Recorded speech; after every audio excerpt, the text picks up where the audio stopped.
So, state of the sector, now called the Employee Communications Report. Of course, there's a hard copy printed version for you all. Please take one for you, one for your team. And if you'd like to share anything that you've learned about it, you can do so with the hashtag State of the Sector 2025. So who am I? I'm Sharn Kleiss. It's a German surname. Somehow it became Dutch and now I say Kleiss. It should be Kleiss, I know. I have been working at Gallagher for about 3 years now and in employee experience, employee engagement, internal communications field for about 10 years. So I have been leading on state of the sector for the last 2 years. So designing the research, listening to people such as yourselves across the UK, and putting all of that into this report for you. And just a little bit about Gallagher. Who's Gallagher? We're a huge organization. There's around 55,000 employees across the globe. But the part that I work in, which is based in the US and the UK, is specifically tailored to help people manage risk, their people risk, through employee experience and internal communications. So perhaps the part that might be relevant to you today is that we do help organizations to implement new platforms to help find the technology that suits them and roll that out with their employees. And of course, we partner with Haiilo on this report. So very exciting to be here in person and share with you. So the report is global. We had just over 2,000 responses this year. Now, the biggest groups of audiences that we get answering the survey are US and UK. But I have pulled together a little bit of a tidbit around European responses to share with you today. Unfortunately, the sample size wasn't quite big enough. So I saw a few hands up. I hope those were people who had completed the survey. But definitely all of you now, next year, you need to complete the survey so we can get a bigger sample size and give you better insights. We saw a real mixture of reporting lines. So while we're all internal or employee communications professionals, some people report into human resources, some into marketing even. We saw a big mixture of industries represented, but also sizes. So a really good sample when we have a look at what's going on in the world of communications. So I'm going to share with you a few things that I hope will complement what you heard about in the morning. I was using Google Translate to try and work out. I followed some of it. But first we'll start with the report headlines. So every year we ask, what is the purpose of internal communication in your organization? And the last few years, there's been a bit of a fight between strategic alignment and culture and belonging. And lots of discussions that I've had with communicators are saying, you know, you need one to have the other, or one is more important than the other. And so in the survey, we asked people to rank their answers this year. But what I find very interesting, I know it's a smaller sample size. So when we're talking, this is Western Europe. So Spain, France, Portugal, Germany, Austria, a few others. I've got a big list, but around 120 people we're talking about. But if we have a look at number one, strategic alignment was the first purpose. So my purpose is to ensure every employee is aligned to the organization's goals and objectives. But in Europe, it was culture and belonging. Fascinating to see that there's a little bit more, I guess, peer-to-peer or kind of, building of the culture, I suppose. And what was interesting too is that employee listening, it was second or third preference for many people for their purpose. But actually, it was prioritized more by people in Europe. So perhaps people like yourselves are prioritizing that employee sentiment and understanding the journey that your employees are on. The other thing we look at every year is priorities and barriers. So what are you, and I saw this popped up some of the, in the first talk today, so thank you.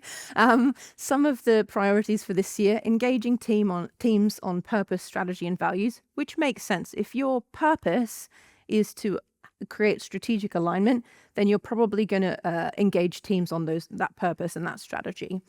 We see improving manager communication coming up year and again, boosting leadership visibility again and again, refreshing internal communication strategy, and enhancing impact measurement. So measurement always pops up here, and we still don't seem to be getting it quite right when it comes to measuring. Now, barriers, we saw this earlier. 49% said a lack of time and capacity in my team. Now, what's interesting, if you have a look at the report, we asked people, what are they spending their time doing? What are the top 5 things, that activities that take up the most of your time? And would you be willing for AI to assist you, do it for you, or do you want to stay away from AI?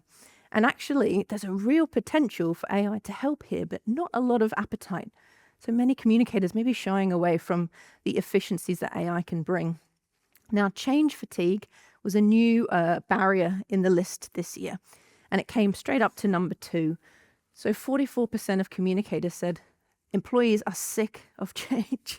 So it's just very, very noisy. And there's a lot more in the report about this, but this sense that there's lots of change initiatives going on, different communications coming from different points of view, different stakeholders, and the communicator is stuck in the middle trying to do air traffic control and let employees know what's happening. Poor people manager communication comes up time and time again, lack of clear direction from the top, and poor leadership communication. Now, there's a little bit of tension here. We want to boost leadership visibility, but they're not giving us very clear direction. So we're at a bit of an odds here. So it's very interesting to see the tension between the priorities and the barriers. Something else that we ask year on year, what are you communicating about? What topics are most prevalent? And this year we gave a big list of topics and said, are you communicating at a high volume, medium volume, or low volume? And vision and strategy came up number 1. Again, makes sense because it connects to your purpose, being strategic alignment, and also that kind of number 1 priority around engaging teams around purpose, vision, and strategy. Values and culture came up number 2, organizational change number 3. Well-being, very interestingly, we asked the question a little bit differently this year, but it jumped up from number 9 to number 5 this year. So it's number 4 on here for high volume, but number 5 overall. So this big increase in well-being communications, perhaps because everyone's got change fatigue. We need to tell them to take a break, But just to give a bit of a highlight of what's being communicated across Europe, strategy, vision, and purpose makes sense, number 1, but sustainability, ESG, and social impact. So a lot more tapping into that kind of social impact, making sense maybe when we look at culture and belonging being the purpose of internal comms in Western Europe. Then, I alluded to this a moment ago. What activities are people spending their time doing? So 65% said attending meetings. I don't know if you are attending meetings all the time. I know before COVID, these would maybe be conversations in the office, but now put it in my Teams calendar, set up a meeting and go and talk to people. And we see this sort of division between what we call foundational tasks, jobs you need to do just to keep work moving. So emails, admin, that kind of thing. And architectural tasks. So these are the ones where you're planning for the future, you're doing meaningful, impactful activities. And it turns out that communicators spend about 52% of their time doing those foundational tasks. So half and half, but a little bit tipping the scales.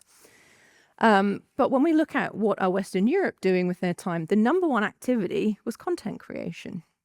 Now, we spoke to some people through one of our partners over in Spain, and they'd sort of said, a lot of that might have to do with the fact that a lot of businesses have English as their business language, and communicators are spending time translating both culturally and sort of verbatim the messages that are coming from senior leadership. So it takes a lot of their time to kind of add that cultural and local and regional nuance to those headquarter messages. Now, of all of this as well, one thing to note, 23% said that they are maintaining tools and technology as one of their top 5 tasks. So spending a lot of time just making sure the internet works and making sure the emails work and all of those boring things, right? So 1 in 4 are spending that time. We'll come back to that in a minute. And then the other thing to note this year, sort of in our top headlines, is our communicator profiles. Now, there's much more on this in the report, but we mapped what an effective communicator is across sort of 6 areas. Data effectiveness, progress towards your purpose, the quality of your relationships with other departments, how satisfied you are with your channels, your performance against key performance indicators, so your success metrics, and your confidence. And there were 3 types of communicators that emerged. Those who were surviving, probably working in a really big organization where they can't make much impact. Strivers who were making their way, making progress, maybe a medium-sized organization, 5 to 10,000 employees. and then thrivers who are often working in a smaller organization. So it's a lot easier to navigate the organization when it has maybe 1,500 employees. And we also see they were more likely to be individuals, managers, and leaders as well. So plenty more in the report about what each of these groups is doing differently. So one of the key, my favorite bit this year, is intersectional accountability. So we started to ask people not just what they're accountable for in their success metrics, but which other departments they shared those accountabilities with. So the most prevalent joint KPI that is shared with another department is behavior change. How are you shaping the everyday behaviors of your employees? And that's most commonly shared with human resources, with HR.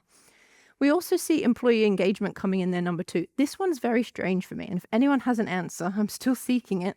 But last year, we asked, what are you accountable for? We didn't specify joint or sole, so shared or only me. And 74% of communicators said that they were accountable for employee engagement. This year, it's 93%.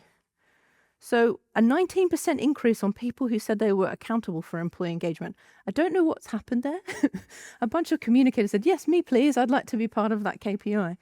But then you see number 3 there, vision and strategy awareness. Again, that makes sense if you think about your purpose, your priorities, and the topics that you're communicating. But where it gets interesting, we also wanted to understand not only what are we being measured on, but what are we measuring? And so here you can see, not only were 93% accountable for employee engagement, only 71% were tracking it.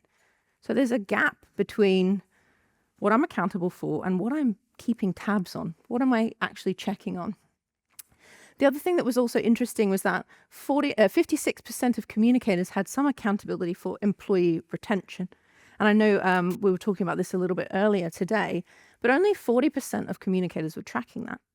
So not actually knowing what the turnover was, what signs to look for, how that they could proactively communicate to ensure employees were happy, right? So a big gap there. And so as well as looking at what are we accountable for, we wanted to look at the relationships between different departments.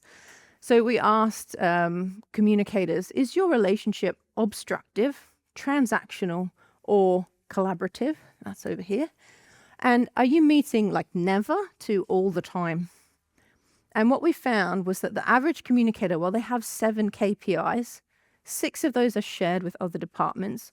1 they own themselves, which is likely to be reach metrics, so how many emails are open, things like that.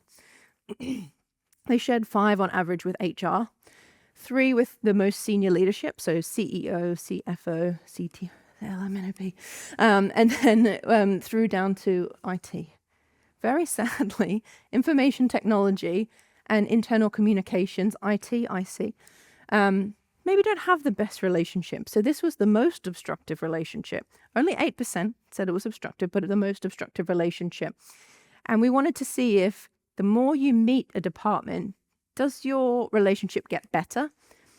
It does to a point. As long as you're not never meeting a department, then you're probably going to be okay. But particularly like C-suite, the more often you meet with senior leaders, the more successful you will be. So there's this real case for collaboration between different departments. And our data showed that when you have collaborative relationships with different departments, you will find you have better use of data. Probably because if you want to know the retention rates, you have to ask HR. If you want to know the intranet usage, you have to ask IT. Increased performance against all of your success metrics, your key performance indicators, and more satisfaction that your work is achieving its purpose. You'll feel more satisfied that you are creating culture and belonging, that you are creating strategic alignment. And I think this was a real interesting one. A real opportunity here was that 70% of communicators' KPIs are shared with HR, so 5 out of 7. And what was fascinating is when we look at what those KPIs are, so 44% of communicators are jointly responsible for candidate attraction. Strange, right? Because an internal communicator usually works in the organization. When you're trying to attract, you're looking outside of the organization. So perhaps that case for internal and external mixing there. 53% of communicators were responsible for retention. As I mentioned before, only 40% tracking. And this is with HR specifically. And 65% were jointly responsible for employee advocacy. So what your employees say in your organization and outside of your organization is your accountability. So you got to give them a good story to tell. So last section here, I wanted to touch on channels. So in the report at the very back in the appendix, you'll see a list of all the different channels, how useful they are, and how regularly they're used or how prevalent they are for usage. But one thing I wanted to draw out was satisfaction with their channels. So we asked communicators, each of these different facets of your channel mix, are you satisfied? Only 52% were satisfied that they could reach all their employees. So if you think about people out in the factory, on the shop floor, or out in the field, we're just over half satisfied, but everything else gets worse. It gets worse after that. So looking at providing a good user experience, only 45% were satisfied. Perform pulse listening activity, only 34% satisfied. And one of the most prevalent words that I hear is hyper-personalization. So I hear a lot about being super hyper-personal, and we know that the technology exists. I think earlier we heard one size fits all is dead, right? We know that technology exists, but for so many communicators, it's still out of reach. They can't personalize. They can't even put a name on an email to personally address an employee. And when we found that that segmentation and personalization capability was highly correlated with overall satisfaction. So the more you can segment and personalize, the more satisfied you are. And the more satisfied you are with your channels, the more likely you are to hit your KPIs, right? So having the right tools for the job will help you succeed. Long story short. So on that case, how are people feeling about their channels? What have they done in the last year? So around half, 51%, didn't make any changes to their channel mix in the last year. We saw 31% add a channel, 7% removed a channel, and 11% replaced a channel. So we're kind of adding more channels into the mix, adding more and more, making it very noisy. But what we found was that the people who had added a channel were actually more satisfied with their channel mix.